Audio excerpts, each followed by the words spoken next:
কান্দি থেকে আসছে আপনাদের বাড়ি কুমিল্লা। জি। আপনার কি সমস্যা? সমস্যা কি বলে? আমার মেয়ের সমস্যা, স্বামী ভাত কাপড় দেয় না, শাশুড়ি মারধর করে। আপনার স্বামী না আপনার মেয়ের স্বামী? আমার স্বামী। আমার বিয়ে স্বামী হয়েছে কত বছর? 5 বছর পড়ছে। বিয়ে হয়েছে 5 বছর। বাচ্চা কার? আমার বাচ্চা। আচ্ছা আচ্ছা, ভালো। আপনার হাজবেন্ড কি করে? আমার হাজবেন্ড বর্তমানে আহসান মজির আড়তের সামনে ফল বিক্রি করে, মানে ফল কিনে তারপর ব্যবসা করে। তাই? হ্যাঁ। বুঝতে পারছি। এখন সমস্যা কি? সমস্যা হচ্ছে আমার স্বামী আমাকে পছন্দ না, আমাকে রাখতে চায় না, কিন্তু ওনার কথা মতো আমি এখান থেকে বের আসিনি। এই জন্য ওনার মারে শিখিয়ে দিছে যে ওর উপরে অত্যাচার করো, তাহলে ও বের হয়ে যাবে। কিন্তু অত্যাচার করতে করতেই 5টা বছর আমি পার করে ফেলছি। আমি আর সহ্য না করতে পারে আমি উনি কি আগে বিয়ে ঠিক করছে? আর কোনো বউ আছে? বিয়ে করেনি, কিন্তু উনি সম্পর্ক করছে, পরকীয়া করছে এক মেয়ের সাথে। ওইখানে ওই মেয়ে প্রেগনেন্ট হয় 5 মাসের। ওই মেয়ে সবকিছু প্রমাণ নিয়ে ইউনিয়ন পরিষদে যায়, পরিষদে যে ওর নামে মামলা করে। ওইখানে ওনারা ওইখানে অনেক টাকা জরিমানা দিয়ে তারপর পরিষদের মানুষদের টাকা খাইয়ে ওই মেয়েকে ছাড়িয়ে ওইখানে ওই দিন রাত্রে ওনারা বাসায় এসে পিকনিক করে। 80টা গাড়ি আসছে আমাদের বাসার সামনে। আচ্ছা, আগে আপনার হাজবেন্ড আগে থেকে পরকীয়া করছে, এটা প্রেগনেন্ট হয়েছে, বাচ্চা আছে পেটে, পরে ওটা নিয়ে চেয়ারম্যান মেম্বার এলাকার গণ্যমান্য ব্যক্তিবর্গ সমাধানে চলে গেছে। তোর মেয়ের জায়গায় চলে গেছে না বউ আছে? না, মেয়ে চলে গেছে। মেয়ের জায়গায় চলে গেছে, আপনার হাজবেন্ডের জায়গায় আছে, এই তো? এখন তাই সেই ক্ষেত্রে আপনার এই এখন তো ওই মেয়ের সাথে কোনো ঝামেলা নেই? না, ঝামেলা। আর আগে পরে কোনো মেয়ের সাথে কোনো সম্পর্ক করে আপনার হাজবেন্ডের? না, ওটা বাদ দিয়ে, ওটা তো শেষই। না, এখন আমার জানা মতে নাই, আপাতত নাই। আচ্ছা, যা বলবেন সত্যটা বলবেন। এখন সত্য বললে আমি আপনাকে সহযোগিতা করতে পারবো। ওনাকে ঘরে রেখে স্যার ওনার মায়ের মেয়ে দেহে যেরকম ঘরে বউ আছে, বউ দিয়া ঘরের জিয়ের কাজ করাইবো। আচ্ছা, এখন আপনার মূলত সমস্যা কোথায়? আপনার 5 বছরের সংসার, আপনার বাচ্চা আছে, সমস্যা কোথায়? সমস্যা একটাই, আমার শাশুড়ি আমার টর্চার করে, আমার স্বামী আমাকে পছন্দ না, আমাকে সে রাখবে না। সে আমার সাথে কথা বলে না, এই 3 বছর ধরে ফোনে আমার সাথে কোনো যোগাযোগ নেই, কন্টাক্ট নেই। শুধু বাড়ি যায়, ওই ভাত রান্না হয়, রাত্রে এক বিছানা শুইতে, সেটাই চলতো। কিন্তু বিগত 6 মাস ধরে ওই মেয়ের কাহিনীর পর থেকে উনি আমার সাথে আর শোয় না। যখন কান্না করতাম বাড়ির সবাই যাইতো যে কি হয়েছে, কিছু মারতেছেন, এরকম করতেছেন। উনি বিচ্ছিরি ভাষায় গালাগালি করে ওনাদের বের করে দিত যে আপনাদের কোনো দরকার নেই এখানে, আপনাদের বউ না, আপনাদের দরকার নেই। ওনারা মান সম্মান বজায় রেখে ওনারা চলে যেত, ওনারা কিছু করতে পারতো না। আমার গায়ে বরফ মারতো, বটি নিছে আমার জবাই দেওয়ার জন্য। ওনার স্বামী বটি ধরছে দেখে ওনার স্বামীর বটি দিয়ে জবাই দিতে চাইছে। আমার মারধর করলে, ধরতে গেলে আমার শ্বশুর ওনারও উল্টা মারধর করতো। আমার 2টা ননস আছে, ননসের বাচ্চা আমি পালি। আমার স্বামী রাখছে ওনার বোনের মেয়ে, ওই মেয়ে 2টাও আমার উপরে টর্চার করতো। ওই মেয়ে 2টার কারণে আমি আর বেশি মার খাইতাম। আমি তাদেরকে আপনারা কি বাড়ি থেকে বের করে দিছে? না, আমি মূলত টর্চার সহ্য না করতে পেরে শুক্রবার সকালবেলা আমি নিজে চলে আসছি। যে এইভাবে চলে আসছেন কেন? আমি তো আর মাইথু খাইতে পারতেছি না। বৃহস্পতিবার রাতে থানা নাই, ওই এলাকা থানা নাই।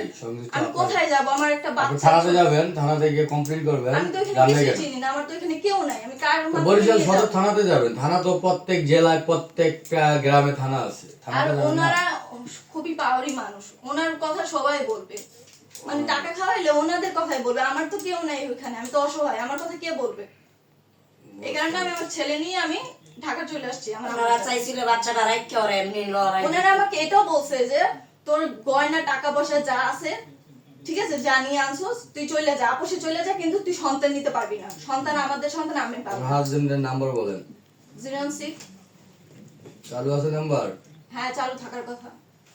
আমি 2 লাখ টাকা দিছি স্যার, 2 ভরি স্বর্ণ দিছি। 016 47 47। হ্যালো, ওয়ালাইকুম আসসালাম। মিরাজ সাহেব বলছিলেন? মিরাজ সাহেব, আপনার তো নাম কি? আপনার নাম কি? হ্যাঁ, নাসরিন। নাসরিন, আপনার কি হয়? আপনার ওয়াইফ বাসা থেকে টর্চারিং করে বের করে দিয়েছেন কেন? আপনার আম্মা আপনারা টর্চারিং করে বের করে দিয়েছেন কেন? ধরে পালাই গেছে কেন? পালাই গেছে? আচ্ছা, যাই হোক, পালাই গেছে, ভালো কথা। তো ওয়াইফ তো আপনার নাকি? ইজ্জত তো আপনার। তো আপনি কি তার পুনরায় ফোন দিছিলেন যে তুমি কোথায় গেছো, কেন গেছো, তার খুঁজতে? সবার কথা বাদ দেন, আপনি দিছেন কিনা সেটা বলেন। আপনার সবার কথা না, আপনার কেন আপনি দেন নাই কেন? আপনি দেন না কেন? ওয়াইফ কার, আপনার না আরেকজনের? তা আপনার ওয়াইফ হলে তো আপনার দিতে হবে না? আমার তো না জানাই চলে গেছে। আপনার না জানা চলে গেছে, বুঝলাম, সবই ঠিক আছে, সে অপরাধী। ওকে ফার্স্ট যাবে, আমার তো বলবে যে আমার এই সমস্যা, বাসায় আমার কথা বলছেন, আপনার ওয়াইফ সে গেছে, আপনি তাকে ফোন দিবেন, হ্যাঁ, ঘটনা কি শুনবেন, আপনার ওয়াইফ আপনার ইজ্জত, আপনার জিনিস, আপনি তাকে ফোন দিবেন। এখন কথা হচ্ছে আপনার এখানে তো বাবা মা কি করবে না করবে সেটা হলো তাদের ব্যক্তিগত বিষয়। হ্যাঁ, এই মেয়ে তার বাবা মারে বিয়ে করে না, বিয়ে করছিল আপনাকে, সংসার করবেন হলো আপনি। তো এখন আপনি তারা ফোন দেন না, তাহলে আপনি কি একেবারে দায়িত্ববান হাজবেন্ডটা না, বলেন? আমি ফোন যে দিব, আমি মানে আমার এই তো বালিশটা থেকে বের হয়ে গেছে। হ্যাঁ। তারপরে এর আম্মা ফোন দিয়ে আমার পুরো প্রেশার, আমার মাই স্ক্যান করতেছি, এর বাবা আবার বিএনপি নেতাকে ধরছে, ধরে বলতেছে যে এই টাকা পাবো এর কাছে, হ্যান ত্যান। মানে আচ্ছা, আমার বিএনপি নেতা, আওয়ামী লীগ নেতা, এনসিপি নেতা সেটা দেখবো না। হ্যাঁ, তা আপনার ওয়াইফ তারে আপনি তরকারির ভিতরে আছি। আমি ফোন দিছি, তারপর আমি ফোন দিছিলাম, এর ফোন দিছি, এর মামার ফোন আরে মামা বাদ, আপনি আপনার ওয়াইফকে ফোন দিবেন না? আপনার ওয়াইফ, আপনারা দুজন যদি ঠিক থাকেন তাহলে কেউ কি কিছু করতে পারবে বলেন? এর ফোনে ফোনে একবার দেওয়া হয়েছে। স্যার কালকে আমি ওনারে ফোন দিয়েছি, আপনারা চুপ থাকেন।